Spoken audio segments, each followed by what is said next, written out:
और ये जो मामला है वो मुख्यमंत्री जी के भी संज्ञान में आ चुका है। कल ही मैं मिला था, उस बालिका के साथ जबरन करने का प्रयास करता, और मैंने ये कहा कि अगर कोई हमारा जलाएगा तो वो सुरक्षित नहीं बैठेगा, हम अन्याय सहेंगे भी नहीं।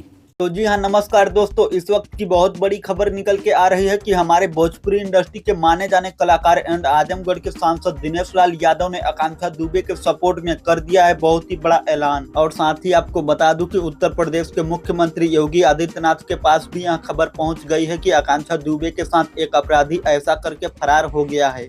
देख सकते हैं कि समर सिंह का चमचमाता हुआ ये घर है, बाकी घर में कोई नहीं है, घर में सभी घर में ताला मार कर फरार है। तो जी हाँ दोस्तों, हम इस वीडियो में आप लोगों को सब कुछ दिखाएंगे। तो उससे पहले आप कमेंट करके बताएं कि भोजपुरी के सुपरस्टार गायक समर सिंह पे जो आरोप लगाए जा रहे हैं वो सही है या नहीं। तो जी हाँ दोस्तों, आपको बता दूं कि हमारे भोजपुरी इंडस्ट्री में इतना बड़ा मैटर हो जाने के बावजूद भी आकांक्षा दुबे के सपोर्ट में उनके घर वालों का साथ कोई नहीं दे रहा है, और कोई दे भी रहा है तो उनके गाँव के लोग। मैंने बोला देखो वीडियो फिल्म लाइन में मेरी लड़की थी। जवाब दीजिए आप सवालों का। नहीं, आप जो पकड़ा गया था होटल वाला लड़का आज भी बता रहे हैं एक दिन के लिए यहाँ रिमांड पे भी नहीं लिया गया, छोड़ दिया गया। तो दोस्तों, समर सिंह इस समय घर से फरार चल रहे हैं और उनके साथ उनकी पूरी फैमिली भी घर से फरार है। तो जी हाँ दोस्तों, आपको बता दूं कि आकांक्षा दुबे का सबसे बड़ा सबूत तो वही है जो कि समर सिंह घर से फरार चल रहे हैं। तो दोस्तों, आपको बता दूं कि इसी को देख आजमगढ़ के सांसद दिनेश लाल यादव ने आकांक्षा दुबे को लेकर जताया बहुत ही बड़ा फैसला, और साथ ही सीएम योगी तक इस मैटर को पहुँचा डाला। तो इसको लेकर क्या कुछ कहा दिनेश लाल यादव ने, जी हाँ आप भी सुनिए।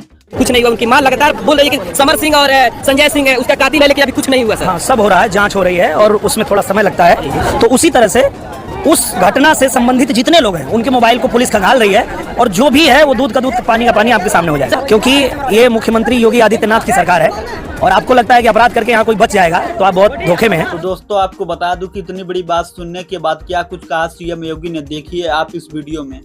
जब प्रशासन बात नहीं मानता है, उस बालिका के साथ जबरन करने का प्रयास करता, और मैंने ये कहा कि अगर कोई हमारा जलाएगा तो वो सुरक्षित नहीं बैठेगा, हम अन्याय सहेंगे भी नहीं। तो जी हाँ दोस्तों, सीएम योगी ने ऐसे अपराधियों के लिए कड़ी से कड़ी व्यवस्था बना दी है। तो जी हाँ, अब देखना ये होगा कि इस मैटर में किसका हाथ पकड़ा जाता है। तो दोस्तों, आप इस वीडियो के नीचे कमेंट करके बताएं कि इसके पीछे किसका हाथ हो सकता है, और साथ ही अगर आप इस चैनल को सब्सक्राइब नहीं किए हैं तो प्लीज इस चैनल को भी सब्सक्राइब करते जाएं।